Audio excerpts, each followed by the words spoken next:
નમસ્કાર દર્શક મિત્રો, ગુરુવારની આ સુંદર મજાની સાંજે આપ સૌનું ગુજરાત સમાચાર ટીવી પર સ્વાગત છે। પેટ્રોલ અને ડીઝલ બંનેની અગત્યતા આપણા જીવનમાં એટલી વળાઈ ગઈ છે કે ટ્રાન્સપોર્ટથી માંડીને મેન્યુફેક્ચરિંગ સુધીના દરેક ક્ષેત્રે ઉર્જાના ભાવમાં વધારો થાય એટલે સ્વાભાવિક રીતે જ એની લાંબા ગાળાની અસરો અર્થવ્યવસ્થા પર પડ્યા વગર રહે નહીં। કોઈ પણ દેશ કેટલો આગળ વધ્યો છે આર્થિક દ્રષ્ટિએ એનું માપ કાઢવું હોય તો એનો એક માપદંડ છે માથાદીઠ કેટલી ઉર્જા વાપરે છે તે, અને એ માથાદીઠ ઉર્જાના વપરાશની દ્રષ્ટિએ આજે ચીન સૌથી પહેલા નંબરે છે। 3105 મિલિયન ટન MTOB એ ચીનનો વપરાશ છે। અમેરિકા ત્યાર પછી 2201 અને ભારત ત્રીજા નંબરે 934, રશિયા 744, જાપાન 429, જર્મની 314 અને કેનેડા 287। હવે આ ઉર્જાનો માથાદીઠ વપરાશ એના ઉપર આધારિત આપણે કોઈ પણ અનુમાનો બાંધીએ ત્યારે આપણે એ સમજવું જોઈએ કે ઉર્જાનો માથાદીઠ વપરાશ તમે કેટલી સક્ષમતાથી કરો છો એ પણ એક અગત્યનો મુદ્દો છે। જાપાન આપણા કરતા જીડીપીના 1 યુનિટના ઉત્પાદન દીઠ 2.5 ગણું વધારે સક્ષમતાથી પોતાની ઉર્જાનો વપરાશ કરે છે, અને એટલે જાપાનનો માથાદીઠ ઉર્જા વપરાશ નીચો આવે તો જાપાન પાછળ છે આર્થિક વ્યવસ્થામાં અથવા તો વિકાસમાં તેવું માનવાનું કોઈ કારણ નથી। આપણા ત્યાં 80% કરતાં વધારે ક્રૂડની આયાત થાય છે, એટલે આપણે 2019-20ની વાત કરીએ તો $129 બિલિયન એ આપણા ત્યાં ક્રૂડ ઓઇલ આયાતના કારણે આપણે ખર્ચેલી રકમનું બિલ છે। એક મોટી આપણી વિદેશી મુદ્રાનો જો બહાર જવાની એક જો ચેનલ હોય તો એ ક્રૂડ ઓઇલ ઇમ્પોર્ટ છે। પોણા ભાગની ઉર્જા એટલે આ દેશમાં જેટલી ઉર્જા વપરાય છે એની 75% ઓઇલ, કોલ અને ગેસ ત્રણમાં થઈને વપરાય છે, એટલે હજુ પણ આપણે વૈકલ્પિક ઉર્જાના સાધનો વિકસાવવામાં ઘણો અંતર કાપવાનું છે, ને ત્યાર સુધી ડીઝલ, પેટ્રોલ અને ફોસિલ ફ્યુઅલ્સ એટલે કોલસો આપણા માટે અગત્યના બળતણ રહેવાના છે। મૂળ વાત પર આવીએ દોસ્તો, દિલ્હીમાં બુધવારે 24મી જૂન 2020 સતત 18મા દિવસે ડીઝલની કિંમતમાં વધારો થયો। પેટ્રોલની કિંમત જેમની તેમ રહી। છેલ્લા 18 દિવસ દરમિયાન તમે સમાચાર માધ્યમોમાંથી જાણ્યું હશે કે ડીઝલની કિંમતમાં ₹10.28 પ્રતિ લીટરનો વધારો થયો, પેટ્રોલની કિંમતમાં ₹8.50 પ્રતિ લીટરનો વધારો થયો। ગઈકાલે દિલ્હીમાં જ નહીં પરંતુ આખા દેશમાં પહેલીવાર એવું થયું કે ડીઝલની કિંમત પેટ્રોલ કરતાં વધુ થઈ। ગુજરાતની વાત કરીએ તો 15 જૂન 2020ના રોજ રાજ્ય સરકારે પેટ્રોલ અને ડીઝલ પર ₹2 વેટ વધાર્યો। આના કારણે રાજ્ય સરકારની તિજોરીમાં લગભગ 1500 થી 1800 કરોડ વધારાના જશે। રાજ્ય સરકારને 2018-19ના વર્ષમાં ફ્યુઅલ ટેક્સની આવક 14,000 કરોડ રૂપિયા થઈ હતી। આ વર્ષે પેટ્રોલ અને ડીઝલમાં ₹2નો વધારો કરવા છતાં લોકડાઉનને કારણે જે આર્થિક પ્રવૃત્તિઓમાં મંદી આવી એટલે ફ્યુઅલ ટેક્સની આવક 8,500 કરોડ જ થશે એવું અનુમાન છે। ભારત સરકારે ગયા મહિને પેટ્રોલ પર ₹10 પ્રતિ લીટર અને ડીઝલ ઉપર ₹13 પ્રતિ લીટર એક્સાઇઝ ડ્યુટી વધારી, એટલે હવે પેટ્રોલ પર એક્સાઇઝ ડ્યુટી ₹33 પ્રતિ લીટર, ડીઝલ પર ₹32 પ્રતિ લીટર અને આના ઉપર ઉમેરો વેલ્યુ એડેડ ટેક્સ, પેટ્રોલ પર ₹16.44, ડીઝલ પર ₹16.26, એક્સાઇઝ અને વેટ બંને થઈને લગભગ 70% જેટલી કિંમત આપણે જે પેટ્રોલ કે ડીઝલ ખરીદીએ છીએ એનો 70% ભાગ એ વેરાઓમાં જાય છે। ભારત સરકાર કે રાજ્ય સરકારની તિજોરીમાં જાય છે। 1 રૂપિયાનું તમે ડીઝલ ખરીદો, 1 રૂપિયાનું પેટ્રોલ ખરીદો તો એમાંથી 70 પૈસા એ કાં તો ભારત સરકારની કાં તો રાજ્ય સરકારની એમ થઈને એમની આવક રૂપે એમની તિજોરીમાં જાય છે। આ દુનિયામાં સૌથી વધારેમાં વધારે છે। કેટલીક સરખામણી કરીએ, અમેરિકામાં આ ભારણ 19% છે, જાપાનમાં 47% છે, યુકેમાં 62% છે અને ફ્રાન્સમાં 63% છે। આ બધા કરતા આપણે પ્રજાના ગજવામાંથી પેટ્રોલ અને ડીઝલના માધ્યમ થકી પૈસા ખેંચવામાં દુનિયામાં સૌથી આગળ છીએ। વિશ્વ બજારમાં ક્રૂડના ભાવ અને ભારતને તેની પડતી સરેરાશ અંગેની પણ એક વાત નોંધી લઈએ મારા વિદ્વાન પેનલિસ્ટ પાસે જતા પહેલા, એટલે એક પૂર્વ ભૂમિકા આખી તમારી નજર સામે રહે। જ્યારે જ્યારે વિશ્વ બજારમાં ક્રૂડના ભાવ વધે ત્યારે અચૂક આપણે ત્યાં પેટ્રોલ અને ડીઝલના ભાવ વધે છે, પણ 2018-19માં સરેરાશ ભાવ સતત ઘટતા રહ્યા છે। 2018માં વર્ષની ન્યૂનતમ કિંમત $44.48 પણ સરેરાશ $66.23 પ્રતિ બેરલ, 2019માં 56.99 પ્રતિ બેરલ અને 2020માં $37.41 પ્રતિ બેરલ રહેવા પામી હતી। એટલે સતત નીચે જતી ક્રૂડ ઓઇલના ભાવ હોવા છતાં ક્યાંક આપણને રાહત આપવાના બદલે આ પૈસા ટેક્સ નાખીને કેન્દ્ર સરકાર પોતે લઈ જાય છે, રાજ્ય સરકાર પોતે લઈ જાય છે। એટલે ભાવ વધે તો તારા અને ઘટે તો અમારા। ગુજરાતીમાં એક કહેવત છે કે તું કર મારી આંખમાં આંગળી, હું કરું તારા મોઢામાં આંગળી, એટલે આંખે જાય અને આંગળીએ જાય એ પ્રકારની પરિસ્થિતિનું નિર્માણ આ ક્રૂડ અને એને સંબંધિત પેટ્રોલ અને ડીઝલના ભાવમાં આપણે જોવા મળે છે। કેન્દ્ર સરકાર ક્રૂડ ઓઇલના ભાવ આંતરરાષ્ટ્રીય બજારમાં ઘટે ત્યારે એનો ફાયદો ગ્રાહકને આપતી નથી, વધે ત્યારે ચોક્કસ આપણે ત્યાં ડીઝલ અને પેટ્રોલના ભાવ વધે છે। ભારતીય વપરાશકાર 250% કરતાં વધારે રાજ્ય અને કેન્દ્ર સરકારને એક્સાઇઝ ડ્યુટી પેટે આપે છે। પેટ્રોલની બેઝ પ્રાઇસ એટલે તળિયાની કિંમત, પેટ્રોલનો મૂળ ભાવ કેટલો છે તો 18 રૂપિયા પ્રતિ લીટર, જેના ઉપર 50 રૂપિયા કરતાં વધારે ટેક્સનું ભારણ છે। એટલે ટકાની ડોશી અને ડબ્બુનું મૂડામણ, આ જે કહેવત છે તે આ કિસ્સામાં પૂર્ણતયા સાચી પડે છે। જ્યારે આંતરરાષ્ટ્રીય બજારમાં 12મી એપ્રિલે ક્રૂડ ઓઇલના ભાવ $20 પ્રતિ બેરલ કરતાં નીચે ગયા ત્યારે પણ આપણે ત્યાં પેટ્રોલ 70 રૂપિયા પ્રતિ લીટરની કિંમતથી વધારે કિંમતે વેચાતું હતું। એટલે ક્રૂડ ઓઇલના ભાવ જો $80 થાય તો વધારાનો બોજો તમારે મારે વેઠવાનો, પણ $20 થઈ ગયા ત્યારે આપણને કોઈ પેટ્રોલ કે ડીઝલના ભાવમાં રાહત આપવાનો વિચાર થયો નથી। કેન્દ્ર સરકારને શું મળે છે એ જોઈ લઈએ તો માર્ચ 14ના દિવસે કેન્દ્ર સરકારે પેટ્રોલ ડીઝલની એક્સાઇઝ ડ્યુટી ₹3 પ્રતિ લીટર વધારી। 5મી મે અધધધ કહેવાય તેવો પેટ્રોલ પર 10 રૂપિયા પ્રતિ લીટર અને ડીઝલ પર 13 રૂપિયા પ્રતિ લીટર બોજો નાખ્યો। આ બે વધારા જ કેન્દ્ર સરકારને ટેક્સ રેવન્યુમાં 2 લાખ કરોડ કરતા વધારે માતબર રકમ એની તિજોરીમાં કમાવી આપશે। આ સાથે આપણા પાડોશી દેશ પાકિસ્તાનમાં સતત આ પેટ્રોલ અને ડીઝલના ભાવ ઘટાડવામાં આવ્યા છે।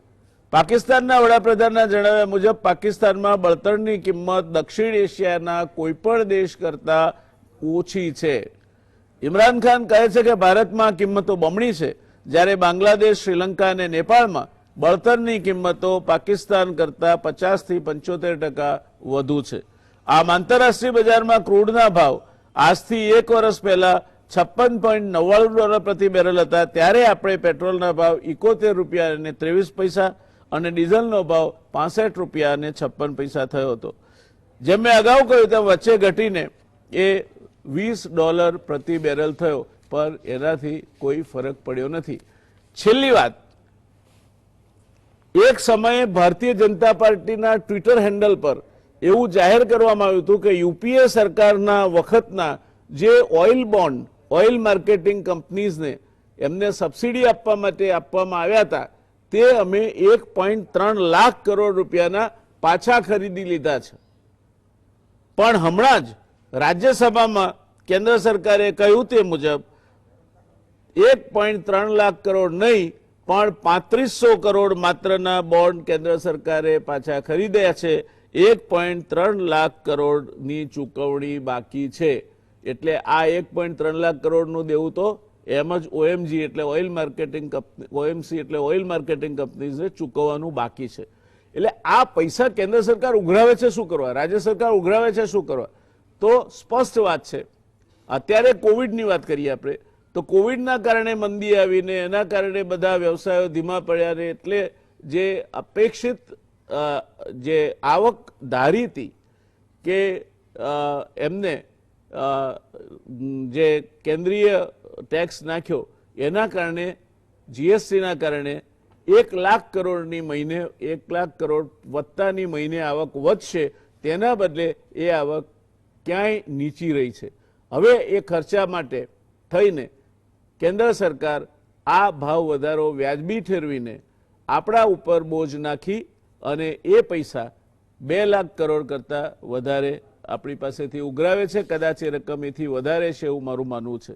આ બધી બાબતોની ચર્ચા કરવા અને આપણને ગ્રાહક તરીકે માત્ર આટલો જ બોજ પડે છે કે બીજો પણ કોઈ બોજ પડે છે, કેન્દ્ર સરકાર જે કંઈ કરી રહી છે એ શું એના સિવાય બીજો કોઈ વિકલ્પ જ નથી, રાજ્ય સરકાર જે કંઈ કરી રહી છે એના સિવાય બીજો કોઈ વિકલ્પ જ નથી, એ વાતની ચર્ચા કરવા માટે એક ખૂબ જ વિદ્વાન કહી શકાય એવી પેનલ આજે આપણી સાથે છે.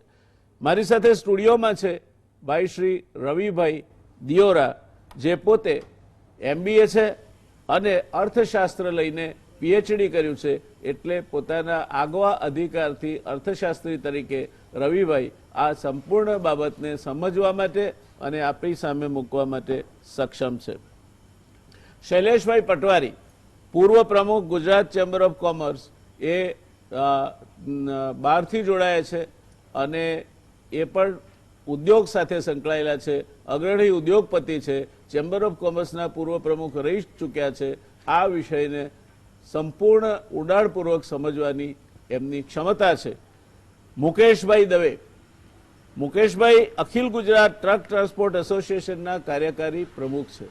એટલે ટ્રાન્સપોર્ટને લાગે વળગે છે ત્યાં સુધી ગુજરાત અને સામાન્ય દેશની બાબતે પણ અધિકૃત અને સંપૂર્ણ વિગત સાથે માહિતી આપી શકવા માટે ભાઈ શ્રી મુકેશભાઈ એ સક્ષમ છે. શરૂઆત કરીશું આપણે રવિભાઈ તમારાથી. સતત 18 દિવસથી આ ભાવ વધતા જાય છે. ડીઝલના ભાવ વધે, પેટ્રોલના ભાવ વધે. સામાન્ય આમ આદમીના ગજવા પર એની શું અસર પડે છે અને કેમ આ ભાવ વધે છે? ડેફિનેટલી જે પ્રાઇસ વધી રહ્યા છે, પર્ટિક્યુલર પહેલા જ્યારે 1 વર્ષ પહેલા જે એવો કાયદો, એવું એક રૂલ હતું કે આપણા જે પ્રાઇસ છે ઇન્ડિયાના પેટ્રોલ અને ડીઝલના પ્રાઇસ એ ડાયરેક્ટ જે ઇન્ટરનેશનલ બ્રેન્ટ ક્રૂડના પ્રાઇસીસ છે એને કોરિલેટ હતા. ત્યારબાદ જ્યારે ક્રૂડના પ્રાઇસ ઘટતા રહ્યા પરંતુ ત્યાં FOB ના પ્રાઇસ છે ત્યાં ગેસોલિન, ફોસિલ ફ્યુઅલ અને ડીઝલ આ બધા જ કોન્ટ્રાક્ટ યુએસમાં પણ લિસ્ટેડ છે.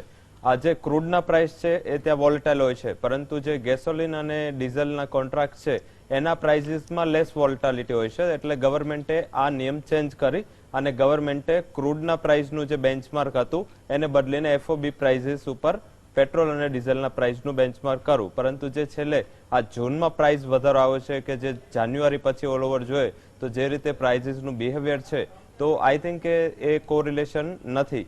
કારણ કે જો FOBના પણ પ્રાઇસનું રિસર્ચ મેં કર્યું છે તો જાન્યુઆરીથી લઈ અત્યાર સુધી FOBના પ્રાઇસીસ છે એ 23% તૂટ્યા છે. જ્યારે ડોલર જો ક્રૂડના પ્રાઇસ જોઈએ એમાં પણ 22%નો ઘટાડો છે. સામે પેટ્રોલ અને ડીઝલના પ્રાઇસીસ 10 થી 12% સુધી ઉપર છે. મીન્સ કે 30 થી 32%નો ગેપ છે. આ ગેપ એ છે કે જે ગવર્મેન્ટ પોતાના એડિશનલ ટેક્સીસ નાખા, GST રેવન્યુ કલેક્શન, જે ગવર્મેન્ટની જે આ બજેટની એસ્ટિમેટ પ્રમાણે 1,15,000 કરોડની એસ્ટિમેટ હતી એની સામે અત્યારે માત્ર 48,000-43,000 કરોડ આવી રહ્યું છે. તો આ એક જે મોટી ખાત છે એને પૂરવી જરૂરી હતી. સાથે જે હેલ્થ રિલેટેડ ગવર્મેન્ટના એક્સપેન્સીસ ઘણા વધી ગયા છે, કારણ કે અત્યારે જે કોરોનાને લઈને કન્સર્ન્સ છે, ઇન્ડસ્ટ્રીયલ એક્ટિવિટીઝ લોઅર છે અને સાથે જે ઇન્ડસ્ટ્રીઝને પેકેજ અને સપોર્ટ આપવાની જરૂર પણ પડી અને આને પૂર્વાનુમાન લઈ અને ગવર્મેન્ટ અત્યારે આખા વર્ષની તૈયારી કરી રહી છે.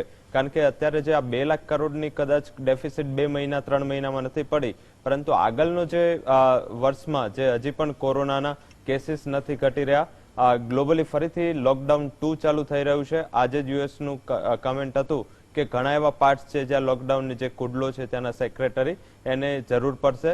ઇન્ડિયામાં પણ સેમ સિચ્યુએશન થઈ રહી છે. રાજ્ય લેવલે ઘણા એવા રાજ્ય છે જે શહેરોમાં લોકડાઉનની પરિસ્થિતિ ફરીથી ઊભી થઈ રહી છે. તો પેટ્રોલ અને ડીઝલના પ્રાઇસીસ છે એનું વધવાનું મુખ્ય જે કારણ છે એ ગવર્મેન્ટની જે ડેફિસિટ છે કે આગળની પોટેન્શિયલ ડેફિસિટ છે એને ભરપાઈ કરવા માટે અત્યારે આ બોજ છે એ જનતા પર આવી રહ્યો છે. સાથે આજે પેટ્રોલ અને ડીઝલનું જે કન્ઝમ્પશન હતું પર ડે કન્ઝમ્પશન એમાં પણ ડ્રાસ્ટિકલી એક ઘટાડો આવ્યો છે. એપ્રિલ મહિના અને મે મહિનાની વાત કરે તો 38 થી 40% ત્યાં ઘટાડો રહ્યો. જૂનમાં કદાચ 30 થી 40% હજી પણ રહેશે. તો જે રીતે એક્ટિવિટીઝમાં હજી સ્લોડાઉન છે અને હજી ફિયર છે તો ગવર્મેન્ટના ખિસ્સામાં એ ડાયરેક્ટ જે આપણે એસ્ટિમેટ કરીએ છીએ એ કદાચ એટલું મોટું બેનિફિટ નહીં આવે. સાથે ક્રૂડના પ્રાઇસ એકવાર માઇનસમાં પણ ગયા. ઇન્ટરનેશનલ પ્રાઇસીસની વાત કરીએ તો જે એપ્રિલ મહિનાનો જે ઇન્ટરનેશનલ પ્રાઇસ છે ક્રૂડનો એ -$37 સેટલ થયો, જેને -$60 મીન્સ કે આજે તમે ક્રૂડ લેવા જાવ છો તો તમને $60 ત્યાંની જે સામે તમારી કાઉન્ટર પાર્ટી છે એ આપે છે, એનો મતલબ એવો થાય.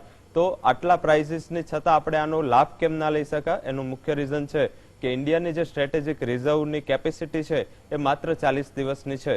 40 દિવસથી વધુ આપણી પાસે કોઈ પણ સ્ટ્રેટેજિક રિઝર્વની કેપેસિટી નથી. એટલે જ્યારે ભાવ ઘટે છે ત્યારે આપણે આનો ફાયદો નથી ઉઠાવી શકતા.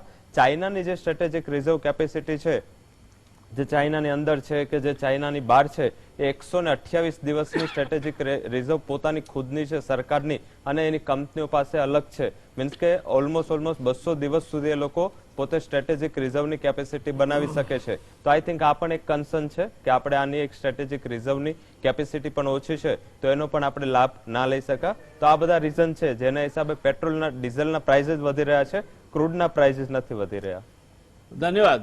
દર્શક મિત્રો, આ પેલું ગાયન તમે સાંભળ્યું છે, બહોત દિયા દેને વાલે ને તુઝકો, આંચલ મેં ન સમાયે તો ક્યા કીજે.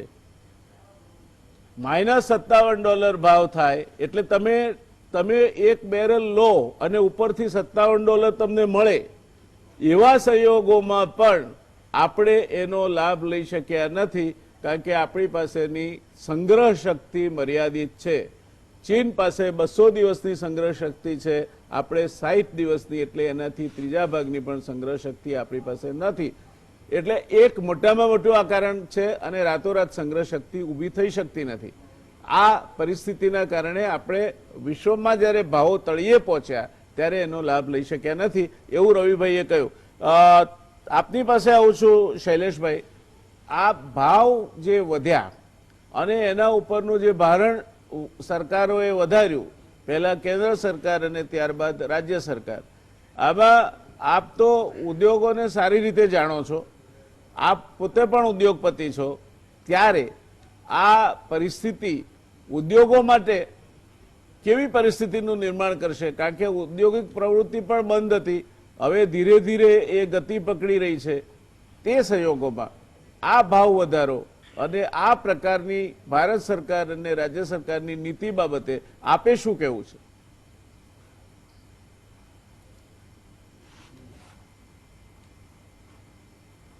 ચોક્કસ આ એક ચેલેન્જ છે ઇન્ડસ્ટ્રી માટે, કારણ કે કોસ્ટ ઓફ પ્રોડક્શન જે છે એ ખૂબ જ ઇમ્પોર્ટન્ટ હોય છે અને ફ્યુઅલ એ મોટામાં મોટી વન ઓફ ધ કોસ્ટ હોય છે.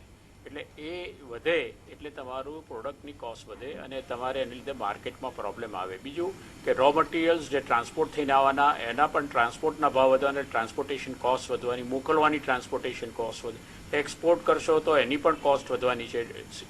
એટલે આ બધા ઇસ્યુઝ ચોક્કસ ઇન્ડસ્ટ્રીને અફેક્ટ કરે છે. પણ સાથે સાથે જેમ કહ્યું કે આપણી પાસે સંગ્રહ શક્તિ નથી, એ મોટામાં મોટું કારણ છે. અને એ જો આપણે સંગ્રહ શક્તિ વધારી હોત તો આમાં આપણને ફાયદો થાત ને. હવે ગવર્મેન્ટે વિચારીને સંગ્રહ શક્તિ જેમ બને વધારે કરવી જોઈએ. બીજું કે આ જીએસટી ધારો કે જોઈએ તો દર મહિનાની 1 લાખ કરોડ રૂપિયાની આવક હતી, એ ઘટીને 5,000 કરોડ રૂપિયા થઈ ગઈ છે. એટલે મોટામાં મોટો લોસ સેન્ટ્રલ ગવર્મેન્ટને અત્યારના જીએસટીનો છે, કારણ કે કન્ઝમ્પશન બેઝ હોય એ સ્ટેટને પણ ઓછા મળવાના છે પૈસા. હવે આ જે લોસ એમને જીએસટીનો ધારો કે 2 મહિનાનો 2 લાખ કરોડ આવ્યો ને હજુ જૂનમાં પણ હું માનું છું કે 5,000 બહુ તો 15,000 થશે, એટલે અહીંયા પણ બીજો 50, એટલે જે 3-4 લાખ કરોડ રૂપિયાનો એમને જીએસટી રેવન્યુ લોસ થવાનો છે એ કોમ્પેન્સેટ કર્યા વગર સરકારને છૂટકો નથી, એવું અમે પણ સમજીએ છીએ. બીજું કે એક બાજુ આપણે જાણીએ છીએ એમ ચાઇના સાથે, પાકિસ્તાન સાથે, નેપાળ સાથે જે સરહદ ઉપર એગ્રેશન થઈ રહ્યું છે, તો એમાં પણ તમારે પૈસાની જરૂર પડવાની છે, કારણ કે તમે જે ડિપ્લોયમેન્ટ ઓફ આર્મી કરો છો, આર્ટલરી ત્યાં મોકલીએ છીએ, એના સ્પેર પાર્ટ્સ ખરીદવાના છે, તો ગવર્મેન્ટ પાસે અત્યારના એ મોટી પ્રાયોરિટી છે કે બધું બાજુએ મૂકીને શસ્ત્રોની માટેની ખરીદી અને એને જાળવણી માટેના એના પાર્ટ્સ એ લાવવા પડે, અને એ પણ એમનું મોટું એક કન્સર્ન હોઈ શકે. અને હું માનું છું કે અત્યારના જે સંજોગોમાં આપણે ડીઝલ કે પેટ્રોલના ભાવ વધે છે, ઇન્ટરનેશનલ ઘટે છે પણ આપણે ત્યાં વધે છે, એનું કોઈ કારણ બીજું મને દેખાતું નથી. ખાસ કરીને ટોલ ટેક્સ એ તરત ને તરત નાબૂદ કરવા જોઈએ, કારણ કે ટોલ ટેક્સને લીધે આપણે લગભગ વર્ષનું 1 લાખ કરોડ રૂપિયાનું ડીઝલ ટોલ ટેક્સ ઉપર નોન પ્રોડક્ટિવ બાળીએ છીએ, અને એની સામે રેવન્યુ ફક્ત 23,000 કરોડ રૂપિયા છે. આ વસ્તુમાં મુકેશભાઈ કેન ગાઈડ યુ, કારણ કે અમે એને માટે પીઆઈએલ પણ કરવાના હતા કે તમે ફોરેન એક્સચેન્જ આટલું મોંઘું આપણે ડીઝલ પેટ્રોલ લાવીએ છીએ, એને તમે ટોલ ટેક્સની રેવન્યુ ફક્ત 23,000 કરોડ છો, અને એને લીધે ડીઝલ 1,04,000 કરોડનું બાળીએ છીએ આપણે, અને પ્રદૂષણ કરીએ છીએ. તો આ અંગે પણ સરકારે વિચારવું જોઈએ, અને આ જેમ બને એમ ડીઝલ અને પેટ્રોલનું કન્ઝમ્પશન કેવી રીતે ઓછું થાય. આપણે રિન્યુએબલ એનર્જીમાં પણ બધી પોલિસીઝ કરીએ છીએ, પણ એ પણ સોલર પોલિસી જુઓ કે વિન્ડ પોલિસી જુઓ, એમાં પણ એટલા બધા એગ્રેસિવ નથી, અને જે ગુજરાત પહેલાં પ્રથમ હતું એ આજે 5મા ક્રમે ધકેલાઈ ગયું છે, એ પણ એક હકીકત છે સોલરમાં. અને હું માનું છું કે રિન્યુએબલ એનર્જીસ જેટલી આપણે વધારે કરીશું એટલું આપણું ડિપેન્ડન્સ ઓન પેટ્રોલ અને ડીઝલ પર જશે. ધન્યવાદ શૈલેષભાઈ. એક પેટા પ્રશ્ન મારે એટલા માટે પૂછવો પડે છે કે મેં આપને કહ્યું હતું કે આ જે પરિસ્થિતિ ઊભી થઈ છે, થેન્ક યુ, તમારા ઉદ્યોગો ટાઇફોઇડ જેવી ગંભીર માંદગીમાંથી બેઠા થઈ રહ્યા છે, અને એવા સમયે આ આપણી વાત આપની બધી જ સાચી છે, આપણે દેશભક્તિ રાખીએ, સરકારની ચિંતા કરીએ, બધું કરીએ, પણ ભૂખ્યા પેટે ભજન ના થાય. તમારા ઉદ્યોગો એ આ બધું સહન કરીને બેઠા થઈ શકશે ખરા? ચોક્કસ ઉદ્યોગો બેઠા થઈ શકશે, એમાં વાંધો નહીં આવે. જયનારાયણભાઈ, અમારે અત્યારના પેટ્રોલ અને ડીઝલના ભાવ કરતાં સૌથી મોટો પ્રશ્ન સૌથી મોટો અમે અત્યારના ફેસ કરી રહ્યા છીએ લેબર. અમારી કેપેસિટી અત્યારના 25 થી 30% કેપેસિટી જ ઇન્ડસ્ટ્રીઓ ચાલી રહી છે, એટલે અત્યારના જે પેટ્રોલ કે ડીઝલની કોસ્ટ અમને અફેક્ટ કરશે એના કરતાં નોન પ્રોડક્શનની જે કોસ્ટ છે બહુ ગંભીર છે. એટલે લેબર જો હોય તો અમે આ કોસ્ટને પણ પહોંચી વળીએ, પરંતુ અત્યારના અમારે શું છે 70% યુનિટો નોન પ્રોડક્ટિવ કન્ડિશનમાં છે, એટલે એ કોસ્ટ ખૂબ જ અઘરી છે ટુ મીટ વિથ. એટલે તમારી વાત ચોક્કસ હું સમજતો છું કે petrol diesel is also very important raw material which is forming the cost of our product. પણ અનફોર્ચ્યુનેટલી નોન પ્રોડક્શન એ અમારી મોટી કોસ્ટ છે, એટલે લેબર નથી એ અમારું મોટું, બાકી એક સમયે અમે આ કોસ્ટ હોય એ પણ અમે ભોગવી શકીએ. બહુ સાચી વાત છે. Thank you. મુકેશભાઈ, એવું કહેવાય છે કે કોઈ પણ અર્થવ્યવસ્થાને તમારે ફુગાવા તરફ લઈ જવી હોય, ભાવ વધારા તરફ લઈ જવી હોય, તો તમે એનર્જી કોસ્ટને, ટ્રાન્સપોર્ટ કોસ્ટને ટચ કરો એટલે બધા જ ક્ષેત્રમાં સાર્વત્રિક ભાવ વધારો થાય. આપ એવા સેક્ટરનું પ્રતિનિધિત્વ કરો છો કે જે પાયા રૂપ અથવા ચાવી રૂપ સેક્ટર છે. કાચો માલ આપ લઈ આવો, ફિનિશ ગુડ્સ બજાર સુધી આપ લઈ જાઓ, બંદરો સુધી આપ લઈ જાઓ, એટલે કાચો માલ લાવવામાં અને તૈયાર માલને ગ્રાહક સુધી પહોંચાડવામાં આપનું સેક્ટર છે એ ચાવીરૂપ સેક્ટર છે. તો આપે શું કહેવું છે આ ભાવ વધારા બાબતમાં, અને આપના સેક્ટરને આ ભાવ વધારો કેટલો નડી રહ્યો છે? સાહેબે ઇન્ડસ્ટ્રીની દ્રષ્ટિએ વાત કરી, ભાઈએ કોમોડિટીઝની દ્રષ્ટિએ વાત કરી, અને આપે કીધું તે પ્રમાણે રો મટીરિયલ એટલે ઇનપુટ અને આઉટપુટ ઇન્ડસ્ટ્રી માટે એ દરેકની અંદર એક ટ્રાન્સપોર્ટનો એક રોલ હોય છે. પણ એ માત્ર નહીં, એગ્રીકલ્ચર પ્રોડક્ટ્સ લો, કોઈ પણ એસેન્શિયલ ગુડ્સ લો, વેજીટેબલ લો, મિલ્ક લો, એલપીજી ગેસ લ્યો, કોઈ પણ પ્રોડક્ટને મૂવમેન્ટ માટે એક્સપોર્ટ ઇમ્પોર્ટ બધી જગ્યાએ એક ટ્રાન્સપોર્ટની એપ્લિકેબિલિટી છે. અને આ એપ્લિકેબિલિટીમાં જે લોકો આનો ખર્ચ ભોગવે છે તે લોકોના પર્સન્ટેજ ઘણા ઓછા છે. પણ જ્યારે હું ડીઝલની વાત કરું તો ડીઝલ છે એ ટ્રાન્સપોર્ટ ઇન્ડસ્ટ્રીનો મોટામાં મોટો કોસ્ટ કમ્પોનન્ટ છે. અમુક સેક્ટરની અંદર, અમુક વાહનોની અંદર, અમુક ડિસ્ટન્સની અંદર અને અમુક ટાઈપના વાહનોમાં એ 50થી લઈને 60% સુધીનો કોસ્ટ કમ્પોનન્ટ ફ્રેટની અંદર એ ડીઝલનો રહેલો છે.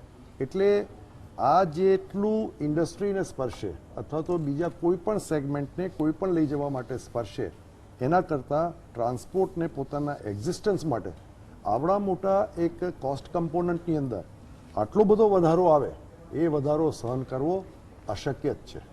એને કોઈ પણ રીતે જો, અને પાછો જોવાની વાત એ છે કે પ્રાઇસિંગ ઓફ ટ્રાન્સપોર્ટ એ છે ને ડિમાન્ડ અને સપ્લાય ઉપર થાય છે.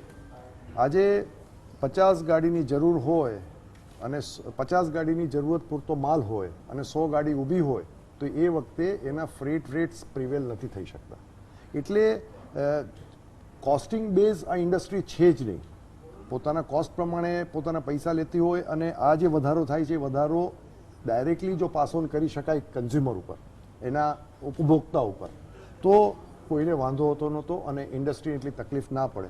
પણ આજે આટલો મોટો ભાવ વધારો જો ટ્રાન્સપોર્ટ સેગમેન્ટે પોતે ને પોતે જો સહન કરવાનો વારો આવે તો આ ઇન્ડસ્ટ્રી માટે આ બહુ મોટો મરણતોલ ફટકો આવી શકે.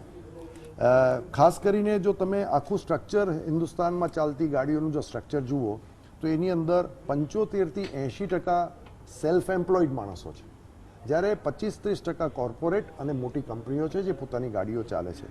એટલે આજે સિંગલ ઓનર માણસ છે, આજે પોતે એ કેવી રીતે કોસ્ટિંગ કરશે અને એને એમ લાગશે કે હું અહીંયાથી ત્યાં જઈશ તો ત્યાંથી મને ભાડું મળી જશે, વધારે મળી જશે, ત્યાંથી પાછો આવીશ તો મને ભાડું મળી જશે, અને આ ટોટલ ખર્ચો પોતાના ખિસ્સાના ખર્ચામાંથી ભોગવી રહ્યો છે. એ પરિસ્થિતિ ખૂબ જ ખતરનાક છે. અને અત્યારે આ ઇન્ડસ્ટ્રીને આ સિચ્યુએશન ફીલ એટલા માટે નથી થતી કારણ કે સરકારે because of this covid situation એ લોકોને ઇન્ટરેસ્ટ અને હપ્તાના મોરેટોરિયમ સ્ટેજમાં રાખ્યા છે. એ લોકોનો કેશ ફ્લો એમની પાસે ખ્યાલ નથી આવ્યો એટલે એ લોકો અત્યારે ગાડી ચલાવી જાય છે. પણ જ્યારે મહિના પછી, 2 મહિના પછી કે 2.5 મહિના પછી રાજ્ય સરકારનો વાહન વેરો ભરવાનો થશે, ઇન્સ્યોરન્સ ભરવાનો થશે, એ લોકોને કેપિટલ રિપેમેન્ટના હપ્તા ભરવાના થશે, એ વખતે એમને ખ્યાલ આવશે કે આ 2-3 મહિના મેં આમ તેમ દોડાદોડી કરી છે પણ મારા બધા પૈસા આ ડીઝલના પ્રાઇસ વધારામાં જતા રહ્યા છે. સાહેબે હમણાં વાત કરી, પટવારી સાહેબે, એ પ્રમાણે અમે લોકોએ જ એક PIL જાહેર કરવાના હતા અને ત્યાર પછી એનો બીજા એક નાના રૂપે અમે લોકોએ ઓલરેડી એ દાખલ જ કરી છે કે IIM કેલકટાના અભ્યાસ પ્રમાણે જે ટોલટેક્સ ઉપર જે ગાડીઓ રોકાય છે એની અંદર લાખો કરોડો રૂપિયાનું ઈંધણ વેસ્ટ જાય છે, પ્રદૂષણ કરે છે, ઓકે, પણ ટર્ન અરાઉન્ડ ટાઈમની અંદર બી ફરક આવે છે. સરકારને વર્ષે દાડે 20થી 25 હજાર કરોડના ટોલ ટેક્સની આવક માટે અને એ આવકમાંથી એમણે જે ઇન્ફ્રાસ્ટ્રક્ચર ઊભું કર્યું છે એની રિકવરી માટે જે ખર્ચો કરી રહ્યા છે એના કરતાં 5 થી 7 ગણો લોસ એ લોકો ફ્યુઅલ ઉપર લઈ રહ્યા છે. આ લોસ સરકારને ખબર છે, ખૂબ જ રિપ્રેઝન્ટેશન થયું છે. પણ આવી સિચ્યુએશનમાં જેમ અત્યારે તમે કીધું કે સંગ્રહ શક્તિ એ બહુ ઇમ્પોર્ટન્ટ વસ્તુ છે, એવી રીતે લોસ ઓફ ફ્યુઅલ એ બી એક બહુ જ ઇમ્પોર્ટન્ટ વસ્તુ છે કે જેટલો ઓછો લોસ થાય એટલું સરકારને ફાયદો થાય અને ઉપભોક્તાઓને પણ ફાયદો થાય. પણ એ બંને બાજુ આપણે આંખ આડા કાન કરીએ અને જે ઇન્ડસ્ટ્રીનો સૌથી મોટો કોસ્ટ કમ્પોનન્ટ હોય રો મટીરિયલ તરીકે અથવા તો કોસ્ટ કમ્પોનન્ટ, તો એ કોસ્ટ કમ્પોનન્ટમાં એ ઇન્ડસ્ટ્રીએ જો એ પૈસા એબ્સોર્બ કરવાના આવે તો એ પરિસ્થિતિ ખૂબ જ ગંભીર છે અને એ આને કેવી રીતે સહન કરી શકશે એ મને ખબર નથી. દર્શક મિત્રો, ટ્રાન્સપોર્ટ સેક્ટરમાં ડીઝલ એ એક એવો વસ્તુ છે, એવો કાચો માલ છે કે જે કુલ ટ્રાન્સપોર્ટનો જે ખર્ચો થાય છે એ લોકોનો એમાં એક બહુ મોટું એનો પ્રદાન છે. અને બીજી વાત જે હકીકત છે તે એ છે જે મુકેશભાઈએ કહી તે ભાઈ શૈલેષભાઈએ પણ કહી કે ટોલ ટેક્સ આપણને એમ લાગે કે ટોલ ટેક્સ ઉઘરાવે એમાં શું વાંધો હોય, પણ એમાં મેં અગાઉ કહ્યું હતું તેમ ટકાની ડોસીને ડબ્બુ મૂડામણ જેવું થાય છે. જેટલો ટેક્સ મળે છે એના કરતાં અનેક ગણું વધારે, અને તે પણ આપણે વિદેશી મુદ્રામાં ચૂકવીએ છીએ. 1,30,000 કરોડ જેટલો વધારાનું બળતણ બળવાને કારણે દેશને નુકસાન થાય છે. આ નુકસાન માત્ર ટ્રાન્સપોર્ટ સેક્ટરનું નુકસાન નથી. આપણે એ નુકસાનને આપણી કરંટ એકાઉન્ટ ડેફિસિટ સાથે જોડીએ તો આ નુકસાન આપણને ભારે પડે દેશ તરીકે, તે પ્રકારનું નુકસાન છે. એટલે આ અગત્યની વાત છે. ટ્રાન્સપોર્ટ સેક્ટર મોંઘું થાય એટલે બાકીના બધા સેક્ટર મોંઘા થાય અને કુલતઃ મોંઘવારી વધે. તો રવિભાઈ, આપનું શું માનવું છે એક અર્થશાસ્ત્રી તરીકે? આપણે અત્યારે મોંઘવારી પણ આપણા સામેનો એક નવો પડકાર છે કે મોંઘવારીને કાબૂમાં રાખવી અને આપણે કિંમતો વધી ન જાય તેનું ધ્યાન રાખવું. જે વાત મુકેશભાઈએ કહી તેમાં ખૂબ તથ્ય છે કે કૃષિથી માંડીને દરેક ક્ષેત્રમાં ટ્રાન્સપોર્ટ તો છે જ. એટલે આપણે આ પરિસ્થિતિમાં શું કરવું જોઈએ કે જેથી આપણને આ બોજો પ્રમાણમાં ઓછો પડે? જ્યારે ત્યારે મોંઘવારીની વાત આવે છે ત્યારે બે સાઈડથી મોંઘવારી, કોઈ પણ આ કન્ટ્રીની કાર્લ માર્ક્સનો સિદ્ધાંત છે, ત્યારબાદ ઘણા આના ઉપર ચેલેન્જીસ આવે, પરંતુ માત્ર ને માત્ર પ્રાઇસ હાઇક એ એક મોંઘવારીનું પરિબળ નથી. ડિમાન્ડનું વધુ એ પણ એક મોંઘવારીનું ગમે ત્યારે કન્સર્ન રહેતું હોય છે. પરંતુ અત્યારે બંને તકલીફ છે, ડિમાન્ડ છે નહીં અને લોકોની જે અત્યારે કેપેબિલિટી છે, લોકોની અત્યારે ખર્ચ કરવાની શક્તિ છે, લોકોની પાસે અત્યારે જે બફર છે એ ઘણું એવું ઓછું છે. અને જેના હિસાબે અત્યારે જે આંતરરાષ્ટ્રીય પરિબળો જોઈએ કે આપણા ડોમેસ્ટિક પરિબળો જોઈએ તો ડિમાન્ડ સાઈડથી કોઈ ઇન્ફ્લેશનમાં કોઈ મોટું વધારો નહીં આવે, પરંતુ ફુગાવો પ્રાઇસ હાઇકથી આવશે. પહેલા માત્ર 1 કે 2 રૂપિયા લીટર જ્યારે ડીઝલના પ્રાઇસ વધતા હતા ત્યારે આખા દેશમાં એક મોટો હોબાળો થઈ જતો હતો, એક મોટી પરિસ્થિતિ વિકરાળ ઊભી થતી હતી, આટલું બધું એનો ઓપોઝ થતો હતો અને ટ્રાન્સપોર્ટેશનમાં આટલી બધી હડતાલો પડતી હતી અને ત્યારે સરકાર આ વધારો પાછો ખેંચતી હતી. શું કામ? કારણ કે આના હિસાબે તમે જેમ આગળ વાત કરી કે દરેક સેક્ટરને આની ઇફેક્ટ પડે, માત્ર ને માત્ર ટ્રાન્સપોર્ટેશન નહીં પરંતુ ખેડૂતોને પણ અસર પડે, સાથે જે પણ ઇન્ક્લુડેડ ફ્યુઅલ કે આજે પેટ્રોલ ને ડીઝલ ને તમે આજે પરિવહન કરો છો એને પણ મોટી અસર પડે. તો મારા મત મુજબ અત્યારે જે ગવર્મેન્ટ પાસે જે સોર્સિસ છે કે જે અત્યારે ગવર્મેન્ટ પાસે રેવન્યુ સોર્સિસ છે લિમિટેડ છે, 100%ની વાત છે, પરંતુ આગળ જતા ઇન્ડસ્ટ્રીને બચાવવાની જરૂર પડશે. આગળ જતા જે આ ભાવ વધારો છે, પ્રાઇસ ડેફિનેટલી વધી રહ્યા છે. સુગરના પ્રાઇસ જો તમે 32 થી 45, સાથે તમે કોઈ પણ કોમોડિટીના એગ્રી હોય નોન એગ્રી કોઈ પણ કોમોડિટીઝના ભાવ લો, બધામાં એક ફુગાવો આવશે. પરંતુ અત્યારે ડિમાન્ડ નથી, એના હિસાબે જે ઇન્ફ્લેશનના આંકડાઓ આવે છે એમાં તમને આ ફુગાવાની અસર દેખાતી નથી. સેકન્ડ કે હવે ગવર્મેન્ટ આવતા મહિનાથી ઇન્ફ્લેશનના આંકડાઓ પણ નથી આપવાની, એટલે ગવર્મેન્ટને ટેન્શન નથી અત્યારે કે આ ભાવ વધારો થશે તો એ આંકડામાં દેખાશે. એ હવે પબ્લિકનું ટેન્શન છે. અત્યારે ઓલરેડી પેટ્રોલ અને ડીઝલના પ્રાઇસનું ટેન્શન આવી રહ્યું છે, એની સાથે સાથે એક નવું ફુગાવાનું ટેન્શન આવતા મહિનેથી આવશે. કારણ કે ગવર્મેન્ટ આ ડેટા રિલીઝ નહીં કરે તો ગવર્મેન્ટ ઉપર કઈ મોટા મીન્સ વાર નહીં થાય, કોઈ એટલું ઓપોઝ નહીં થાય. પરંતુ ઓલરેડી જે કોમોડિટીઝના પ્રાઇસ વધી રહ્યા છે ને એ ટાઈમે વધી રહ્યા છે જ્યારે લોકો ખર્ચ કરવા નથી માંગતા, તો આ પરિસ્થિતિને ગવર્મેન્ટે કોઈ પોલિસીથી આગળ જતા કોઈ પોલિસીથી આને બદલવું પડશે. એનું એક સોલ્યુશન એ હોઈ શકે છે કે હવે જે ગવર્મેન્ટ અત્યાર સુધી જે વધારા છે, ગવર્મેન્ટે ગયા બજેટમાં કીધું હતું કે ગવર્મેન્ટ પાસે 12 લાખ કરોડનું બફર છે. એ બફર ક્યાંથી ઊભું થયું છે? જ્યારે પેટ્રોલ અને ડીઝલ ઉપર એડિશનલ ટેક્સ નાખવામાં આવ્યો ત્યારે આ 12 લાખ કરોડનું બફર જે ગવર્મેન્ટે એટલા માટે રાખ્યું છે કે જ્યારે ત્યારે આંતરરાષ્ટ્રીય ક્રૂડના પ્રાઇસ વધે, આંતરરાષ્ટ્રીય ફોસિલ ફ્યુઅલ કે કોઈ પણ ફ્યુઅલના પ્રાઇસ વધે એને કાઉન્ટર કરવા માટે ગવર્મેન્ટે એક બફર રાખ્યું છે. તો અત્યારે જે આ બફર જે ગવર્મેન્ટે રાખ્યું છે એનો યુઝ કરવાનું સૌથી સારો અને સૌથી મોટો ટાઈમ છે. આનાથી ઇન્ડસ્ટ્રી પણ ચાલશે, ડિમાન્ડ પણ બૂસ્ટ થશે અને સાથે જે અત્યારે કંટ્રોલમાં નથી રહ્યા ડીઝલ અને પેટ્રોલના પ્રાઇસ એમાં કંઈક રાહત મળશે. તો મારા હિસાબે આ એક સૌથી મોટો ટાર્ગેટ છે. અત્યાર સુધી આપણે આરબીઆઈ ઉપર જોઈએ છે, આપણે ફોરેક્સ રિઝર્વ પર જોઈએ છે, પરંતુ જે 12 લાખ કરોડનું બફર જે ગવર્મેન્ટે બજેટમાં બતાવ્યું છે આ બફરને અત્યારે યુઝ થાય તો મારા હિસાબે બધા જ પ્રોબ્લેમ મહદઅંશે સોલ્વ થઈ શકે. ખૂબ સરસ વાત કરી રવિભાઈ. રવિભાઈએ જે વાત કરી એ એવી વાત છે કે ભાવ વધારો થશે એટલે માંગ ઘટશે. અર્થશાસ્ત્રમાં એક સિદ્ધાંત છે જેને પ્રાઇસ સેન્સિટિવિટી ઓફ ડિમાન્ડ કહેવાય છે. ભાવ વધે માંગ ઘટે, ભાવ ઘટે માંગ વધે.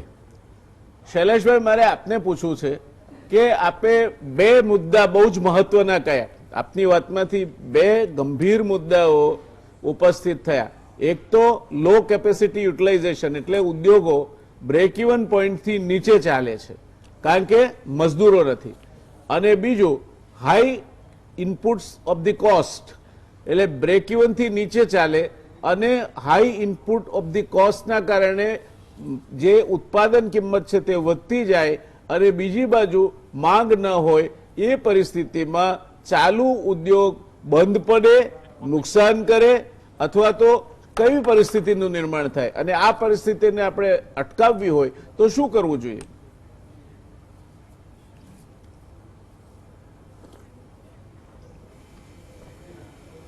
બહુ જ ગંભીર છે પ્રશ્ન, કારણ કે જે રીતે અત્યારના ઇન્ડસ્ટ્રી અમે જોઈ રહ્યા છીએ, ધારો કે અમે કોમન એફ્લુન્ટ ટ્રીટમેન્ટ પ્લાન્ટ ચલાવીએ છીએ તો અમારા 300 જેટલા યુનિટો રોજનું ધારો કે 60 લાખ લીટર પાણી ડિસ્ચાર્જ કરતા હતા ટ્રીટમેન્ટ પ્લાન્ટમાં, એ અત્યારના ઘટીને 15 થી 20 લાખ લીટર થઈ ગયું. This shows the capacity of their working. Textile જુઓ, એમાં પણ અત્યારના જ પ્રોબ્લેમ છે. અને આ જે કોસ્ટ છે બધા જ ફોસિલ ફ્યુઅલ વપરાય છે, કાં તો હવે ગેસ વપરાય છે, પણ મેઇનલી જે ફોસિલ ફ્યુઅલ વપરાય છે એના કોસ્ટની એની પ્રોડક્ટ ઉપર ભાવ વધારો આવે અને ઇન્ટરનેશનલી આપણે ઇનકોમ્પિટિટિવ થઈશું. એટલે એક્સપોર્ટ કરવું હશે તો એક્સપોર્ટ થશે નહીં. એટલે ગવર્મેન્ટે એને માટે કોઈ સબસિડી રૂપે એક્સપોર્ટરને કંઈક આપવું પડશે તો એ ભાવ ઘટાડીને એક્સપોર્ટ કરી શકશે. બાકી જો કોસ્ટ વધે અને એક્સપોર્ટ કરવાનો છે તો no foreign buyer will give you any concession on rate. એ તો કહેશે કે ભાઈ ચાઇનાથી આ રેટે મળે છે, તમે આ રેટે મેચ કરીને આપો, will prefer to buy from you but you match the rate. હવે એ કરી શકવાની અત્યારના ઇન્ડિયન ઇન્ડસ્ટ્રીની તાકાત નથી. એટલે ખાસ કરીને ગવર્મેન્ટે હવે જે નોટ સબસિડી પણ એ જાતની પોલિસી હોવી જોઈએ કે એક્સપોર્ટ માટેના કંઈક બીજું ખાદ્ય ચીજો, ધારો કે મિલ્ક, વેજીટેબલ્સ, અનાજ, એની હેરાફેરી માટે તમારે રેટ કંટ્રોલમાં રાખવો પડે. એ નહીં હોય તો પણ એ ખાધા ખરાકીનો ખર્ચો વધતો જશે. લેબર આર અનએમ્પ્લોયડ, ભલે એમને દરેક સ્ટેટમાં જતા રહ્યા પણ they are as on date unemployed. તો આ બધાની પણ એ જે ખરીદ શક્તિ છે ઘટતી જાય છે. They are not getting any job. અને એ બધું કરવું એ ખૂબ જ, એટલે આમ જુઓ તો વિશિયસ સર્કલમાંથી આપણે પાસ થઈ રહ્યા છીએ. એ લેવલે ગવર્મેન્ટે રેશનલાઇઝિંગ ઓફ ફ્યુઅલ ચાર્જીસ કરવું જોઈએ, જેથી કરીને ઇન્ડસ્ટ્રી પણ ચાલે, લોકોના ઘર પણ ચાલે અને અનએમ્પ્લોયડ લેબરને પણ એમની ખરીદ શક્તિ રહે અને એ લોકો એમનું જીવન જરૂરિયાત વસ્તુઓ ખરીદી શકે. આ બધાનું ખૂબ જ સમન્વય કરી અને ભાવને ધ્યાનમાં રાખીને જો વધારામાં નહીં આવે તો એક જાતનો કેઓસ ઇન્ડસ્ટ્રીયલ પ્રોડક્શન, સોશિયલ, ખાધા ખોરાકીનો ખર્ચો એ બધો જ હેવાય વધશે અને એ ઇન્ફ્લેશન કોઈ રીતે પહોંચી શકાશે નહીં. દર્શક મિત્રો, તમે શૈલેષભાઈને જો ધ્યાનથી સાંભળ્યા હોય તો આ પેટ્રોલ ને ડીઝલનો ભાવ વધારો એટલે આપણા સ્કૂટરની કે કારની બળતણની કિંમત વધવાની છે એ નથી.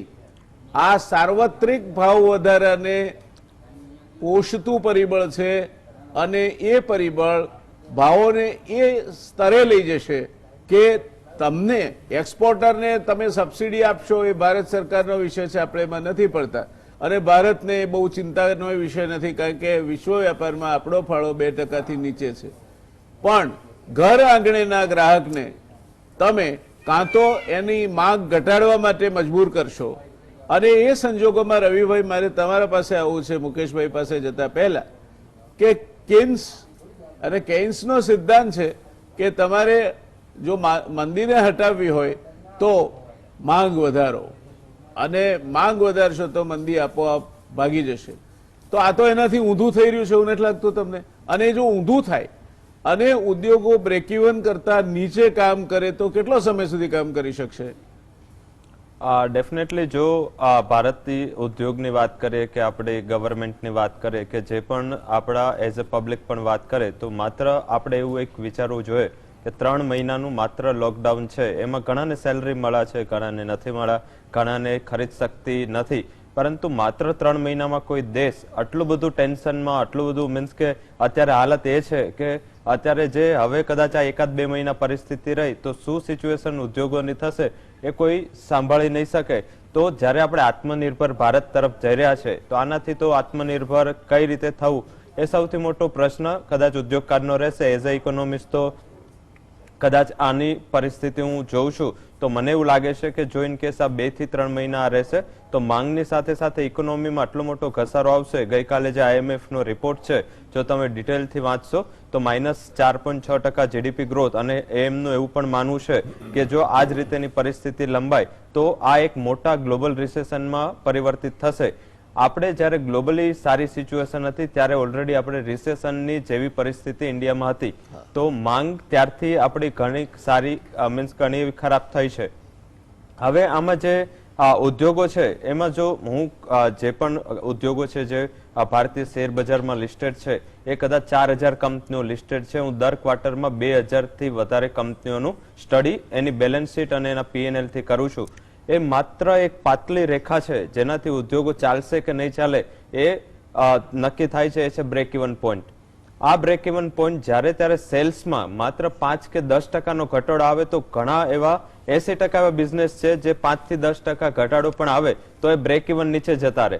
તો લોસમાં કોઈ બિઝનેસ વધારે ચલાવશે નહીં, અને જ્યારે લોસ થાય છે ત્યારે એમ્પ્લોયનું સૌથી પહેલું કોસ્ટ અત્યારે, કારણ કે ગવર્મેન્ટને તો પેટ્રોલ ડીઝલ કે ફોસિલ ફ્યુઅલના કોઈ પણ કોસ્ટમાં કોઈ ઉદ્યોગકાર બ્લેમ કરી નહીં શકે, ત્યાં કોસ્ટ કટિંગની પોસિબિલિટી નથી કારણ કે ફિક્સ કોસ્ટ છે.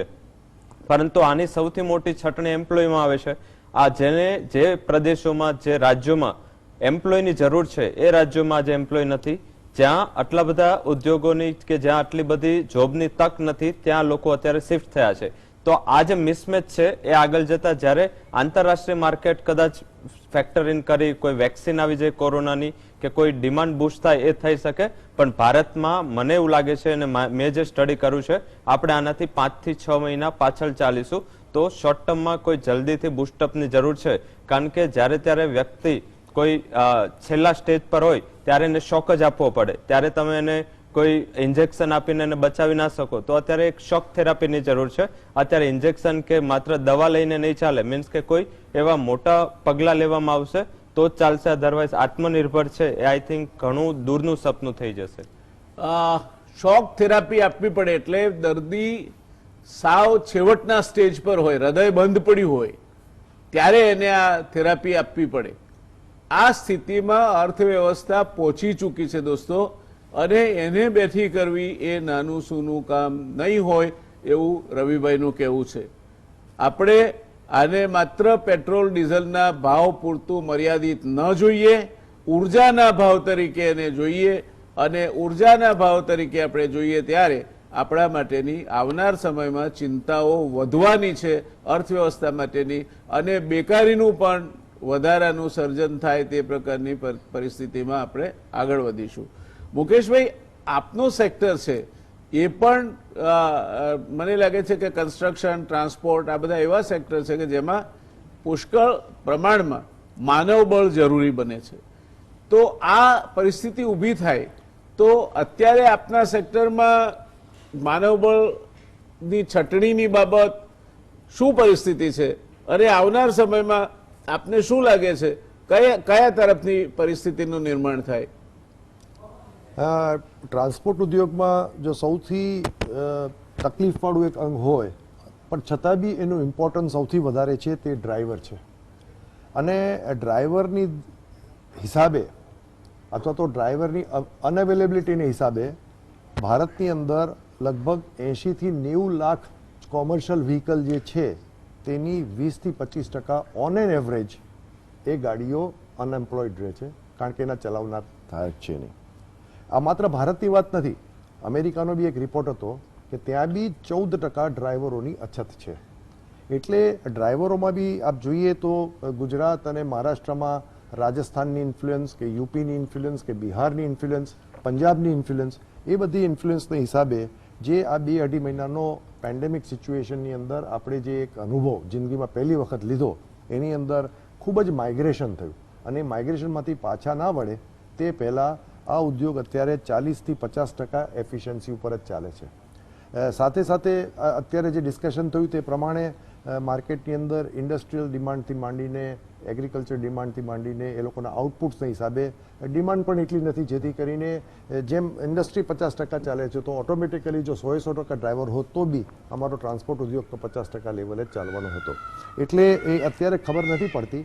અને ત્યાર પછી એ બીજો ભાગ આવે છે લેબરનો. ગુજરાત રાજ્યની વાત કરું તો ગુજરાત રાજ્યની આજુબાજુમાં આપણે એક મધ્યપ્રદેશ અને રાજસ્થાન, આ બે જગ્યાએથી લેબર ફોર્સ બહુ મોટો અહીંયા ગુજરાતમાં છે. એ બધાનું માઇગ્રેશન થઈ ગયું છે. ટ્રાન્સપોર્ટની વાત નથી, પણ ભાવનગરમાં એક રોલિંગ મિલના ઇન્ડસ્ટ્રીયાલિસ્ટ જોડે વાત કરતાં માલુમ પડ્યું કે ભાવનગરની જેટલી બી રોલિંગ મિલ છે એ લોકોના એક પણ કારીગર એમની પાસે નથી ને બધી રોલિંગ મિલ એમને એમ પડી છે. એટલે આવી રીતે જો ઇન્ડસ્ટ્રી ડાઉન થતી જશે અને ઇન્ફ્લેશન ડીઝલને અને પેટ્રોલિયમ પ્રોડક્ટ્સ, કારણ કે એનર્જી ઉપરનો ટેક્સ છે એ બહુ સહેલો અને સરળ રેવન્યુ સરકાર માટે બનાવવા માટે છે, રાજ્ય સરકાર કહો કે કેન્દ્ર સરકાર બનાવો. અને એની અંદર જે કોઈ બી પ્રપોર્શનેટ ફાયદો જ્યારે મળવાનો હતો એ આપણે ડિસ્કસ કર્યું તે પ્રમાણે કે જ્યારે ફેબ્રુઆરી મહિનામાં એક ટ્રેન્ડ થયો હતો કે ક્રૂડના ભાવ નીચા જવા માંડ્યા હતા અને ફેબ્રુઆરી અને માર્ચ અને એપ્રિલમાં લગભગ 3-4 રૂપિયાનો ભાવ ઘટાડો થયો હતો અને ત્યાર પછી એકદમ ડ્રોપ થઈ ગયો. ત્યારે સરકારે માર્ચની 14મી તારીખે 3 રૂપિયા અને 6-5 13 રૂપિયાથી જે રિસ્ટ્રક્ચર કર્યું એ 16 રૂપિયાનો ભાવ વધારો ન તો કોઈ જગ્યાએ પર લીટરના ભાવમાં અત્યારે આપણે રોજ જોઈએ છીએ કોઈ જગ્યાએ દેખાયો. અને 16 રૂપિયા ઉપર એની જે કાસ્કેડિંગ ઇફેક્ટ રાજ્ય સરકારના ટેક્સની આવે છે તો રાજ્ય સરકારે 20 રૂપિયાને 1 પૈસો જે એનો ટકાવારીમાં ટેક્સ રાખ્યો છે. એટલે 16 ઉપર 2 એટલે 3 રૂપિયાને 20 પૈસા બીજો રાજ્ય સરકારનો હિસ્સો. એટલે માત્ર અત્યારે દેખાય એવું કે રાજ્ય સરકારે માત્ર 2 રૂપિયાનો ભાવ વધારો કર્યો છે, પણ 16 રૂપિયા સેન્ટ્રલના ઉપર 3 રૂપિયાને 20 પૈસા એ વધારો, 2 રૂપિયા બીજો વધારો અને જે કંપનીઓએ 10 રૂપિયાનો વધારો કર્યો એનો બી 2 રૂપિયાનો ટેક્સ. એટલે રાજ્ય સરકારને બી 7 રૂપિયાને 20 પૈસાનો આની અંદર વધારો મળ્યો. કેન્દ્ર સરકારને વોલ્યુમેટ્રિક છે, કારણ કે વેલ્યુ બેઝ નથી, એ વોલ્યુમેટ્રિક છે, પર લીટર જ 16 રૂપિયા ફિક્સ છે. એટલે એની અંદર 16 રૂપિયાનો વધારો, 23 રૂપિયાનો વધારો. હું જો એને અધધ કહું તો એ બહુ યોગ્ય શબ્દ છે અને એ બાબતે બધા લોકોએ વાત કરી છે. અને પેટ્રોલિયમ પ્રોડક્ટ્સની અંદર જે બી ભાવ વધારો આવે છે એ ડાયરેક્ટલી એ જ પ્રપોર્શનમાં ઇન્ફ્લેશનને બૂસ્ટ કરે છે. અને એ ઇન્ફ્લેશન કોઈ પણ તમારે કન્ઝ્યુમર પ્રોડક્ટ લ્યો કે કેપિટલ ગુડ્સ લ્યો કે તમે કન્ઝ્યુમર ડ્યુરેબલ્સ લ્યો, એ દરેક વસ્તુની અંદર આ પરિસ્થિતિનું નિર્માણ થયું છે. એટલે અમારા ટ્રેડની અંદર અમને જે માણસોનો જે તકલીફ છે, જે લેબરની તકલીફ છે, ડ્રાઈવરની તકલીફ છે અને સરકારની સાથે આ જે ભાવ વધારો પર્ટિક્યુલર કે જે બહુ જ સરળતાથી એમણે એમનું રેવન્યુ ઊભું કરી દીધું છે. તો એ રેવન્યુની અંદર સરકારને જ્યારે અમે સમજીએ છીએ કે અત્યારની પરિસ્થિતિમાં જ્યારે જીએસટીની આવક ઓછી થઈ છે, એ લોકોને હેલ્થ ઉપર વધારાના ખર્ચા કરવા પડે છે, પણ સરકારે ડેફિનેટલી એના માટે બીજા ઓલ્ટરનેટિવ સોર્સ ઓફ ઇન્કમ બી વિચારવા જોઈએ. એને બદલે એકદમ સરળ સોર્સને વિચારવાથી એક પરિસ્થિતિ ગંભીર થાય છે જે ઇન્ડસ્ટ્રીને બી એફેક્ટ કરશે અને અમારા ઉદ્યોગને બી એફેક્ટ કરશે. ઓવરઓલ અર્થવ્યવસ્થાને દર્શક મિત્રો આ અસર કરતી પરિસ્થિતિ છે. ત્રણેય નિષ્ણાતોએ વાત કહી છે. છેલ્લો પ્રશ્ન મારે ચેમ્બરના પૂર્વ પ્રમુખ તરીકે અને ઉદ્યોગપતિ તરીકે શૈલેષભાઈ આપને પૂછવો છે. આ પરિસ્થિતિમાંથી બહાર નીકળવા માટે અને વળી પાછી માંગ વધે અને પરિસ્થિતિ થાળે પડે એ માટે આપ શું ઉપાયો સૂચવશો?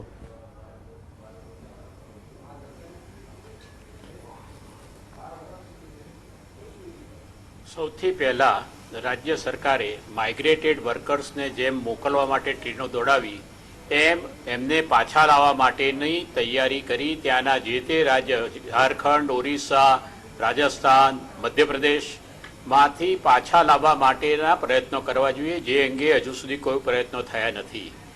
ઇન્ડસ્ટ્રી જાતે ગાડીઓ મોકલીને પોતાના કારીગરોને લઈ વર્કરો આવવા તૈયાર છે, પણ આવવા માટેની એમની પાસે તેના વ્યવસ્થા નથી. એટલે ગવર્મેન્ટે સૌથી વધુ આ માઇગ્રેટેડ વર્કર્સને પાછા લાવવા માટે મહેનત કરવી જોઈએ. જો પ્રોડક્શન ચાલુ થશે તો અમારી કોસ્ટ ઓફ પ્રોડક્શન ઘટશે અને તો પછી અમને આ ભાવવધારાની પણ અસર નહીં થાય. પણ આઇડલ કેપેસિટીમાં જે વ્યાજનો માર પડે, અમને બીજા બધા ફિક્સ્ડ એક્સપેન્સીસનો માર પડે છે, એ ઇન્ડસ્ટ્રીને મારી કાઢશે. એટલે અમને વર્કર્સ મળે એ મોટી જરૂરિયાત છે. આને માટે અનફોર્ચ્યુનેટલી જ્યારે લોકડાઉન હતું ત્યારે વર્કર્સને રાખીને અમે ખવડાવ્યું પીવડાવ્યું તૈયાર કર્યા હતા કામ માટે, ને લોકડાઉન ખોલ્યું ત્યારે આપણે ટ્રેનો ચાલુ કરીને એમને એમના ગામોમાં મોકલીને દેશમાં મોકલ્યા.